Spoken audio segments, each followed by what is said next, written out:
नमस्कार। आज हम बात करेंगे बच्चों में बहुत कॉमनली जो हम देते हैं सिरप उल्टी के लिए। आपको मालूम है ऑन्डेम तो देते ही हैं और एक बहुत कॉमन सिरप जो हम लोग देते हैं दैट इज डोमपेरिडोन सिरप के बारे में।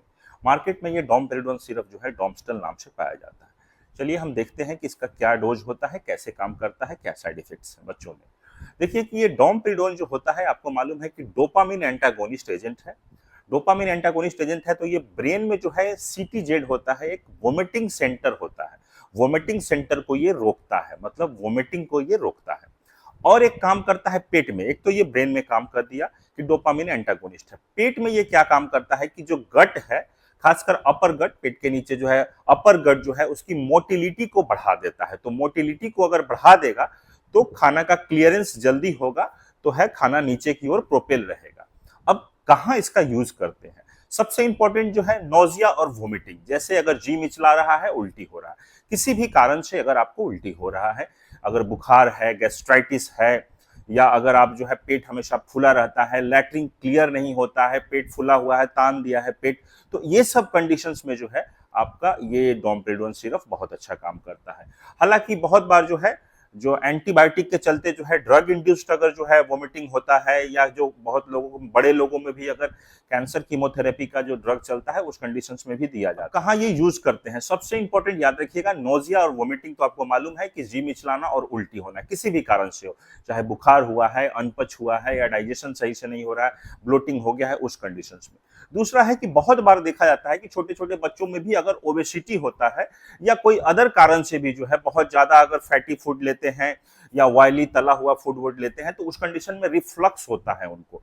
तो रिफ्लक्स होगा तो उस कंडीशंस में जो है रिफ्लक्स के चलते जो है उल्टी भी होने का चांस रहता है। तो उस कंडीशंस में ये दवा बहुत अच्छा काम करेगा। उल्टी को भी ब्रेन में जो सीटीजेड रिसेप्टर को ब्लॉक करके जो है उल्टी को कम करेगा, और रिफ्लक्स मतलब खाने के मूवमेंट को जो है नीचे की ओर प्रोपेल कर देगा।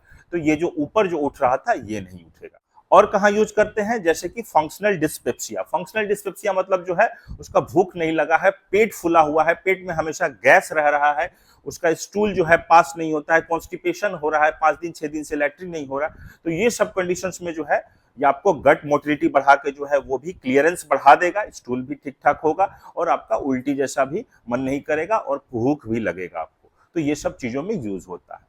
बात इसके करते हैं डोज की। डोज यूजुअली जो दिया जाता है, अगर बड़ों की बात करें तो 10 मिलीग्राम करके जो है 3 बार देते हैं, 10 मिलीग्राम करके, अगर 12 साल से ऊपर का है। अगर उससे कम का बच्चा है, 12 साल से कम के केस में, तो फिर इस कंडीशंस में 2.5 मिलीग्राम पर केजी पर डोज दिया जाता है। मैं यहाँ दिया हूं, आप देख सकते हैं कि अगर 10 केजी का बच्चा है तो कितना देना पड़ेगा।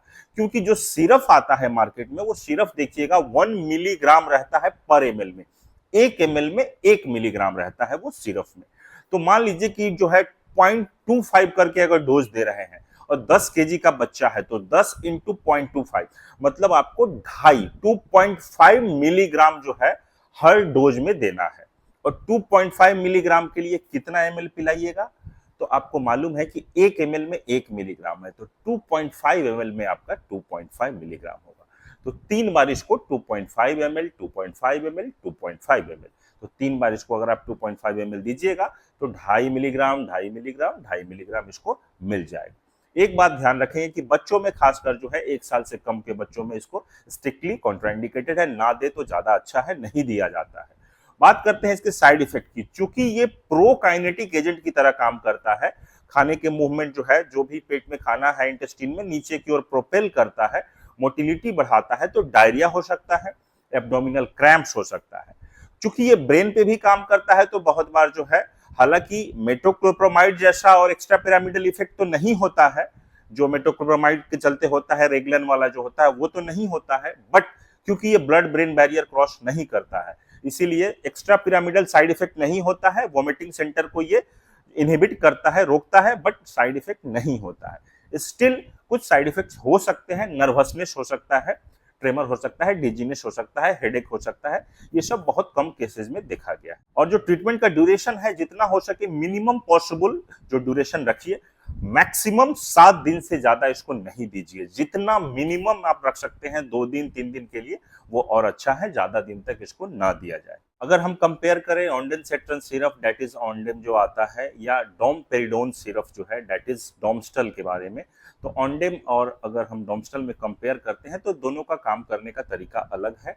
दोनों हालांकि उल्टी के लिए यूज होता है, बट अगर हम प्रोकाइनेटिक एक्शन की बात करें कि पेट को जो है गट को और क्लियर करता है, तो ये जो है एडिशनल फैक्टर आपका डोमपेरिडोन में होता है। अगर हम बात करें सेफ्टी का, तो सेफ्टी अगर पॉइंट ऑफ व्यू से बात किया जाए तो ऑन्डेम जो है ज़्यादा सेफ माना जाता है। इसलिए देखिए ये जो है 6 महीने से ऊपर के बच्चों में भी दिया जाता है, जबकि डोमपेरिडोन को बोला जाता है कि 1 साल से ऊपर के बच्चों में दीजिए। काम करने का तरीका दोनों का थोड़ा अलग है। वो dopamine domperidone, D4 domperidone, D4 dopamine receptor, और ऑन्डेनसेट्रन जो है सेरोटोनिन रिसेप्टर पे काम करता है। डोज भी दोनों का अलग है, मैं यहाँ दिया हूँ, आप देख सकते हैं कि ऑन्डेम का डोज क्या है और डोमपेरिडोन का तो मैंने बताया ही कि 0.25 to 5 करके होता है। साइड इफेक्ट की बात करें तो साइड इफेक्ट जो है उसके थोड़े ज्यादा साइड इफेक्ट है डोमपेरिडोन के, क्योंकि मैंने बोला ही कि ऑन्डेम ज्यादा सेफ है। दोनों को अगर किसी भी बच्चे को हार्ट डिजीज है, हार्ट का प्रॉब्लम है, तो दोनों को जो है अवॉइड किया जाता है। दोनों क्यूटी प्रोलोंगेशन करता है, हालांकि क्यूटी प्रोलोंगेशन ज्यादा जो है डोमपेरिडोन करता है। साइड इफेक्ट की बात करें तो ऑन्डेम के चलते जो है कॉन्स्टिपेशन होता है, और डोमपेरिडोन का साइड इफेक्ट तो मैंने आपको बताया ही था कि चूंकि ये गट को क्लियर करता है, गैस्ट्रिक मोटिलिटी बढ़ाता है, तो उस कंडीशंस में जो है आपका डायरिया इसका साइड इफेक्ट। अगर हम यूज की बात करें तो ऑन्डेनसेट्रन अगर कैंसर कीमोथेरेपी के चलते अगर जो है नोजिया या वोमिटिंग होता है तो वहां यूज किया जाता है, या गैस्ट्रोएंटेराइटिस हुआ है, पेट में इन्फेक्शन हुआ है, तो ये सब कंडीशंस के चलते अगर उल्टी होता है तो वहां यूज किया जाता है।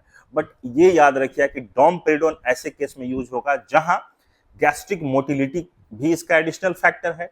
तो अगर किसी को वोमिटिंग हो रहा है, पेट भी फूला है, कॉन्स्टिपेशन है, रिफ्लक्स हो रहा है, खाना ऊपर उठ रहा है, तो इन सब कंडीशंस में डोमपेरिडोन का यूज। मुझे उम्मीद है ये वीडियो आपको अच्छी लगी होगी, आप इसे ज्यादा से ज्यादा शेयर करें। थैंक यू सो मच, जय हिंद।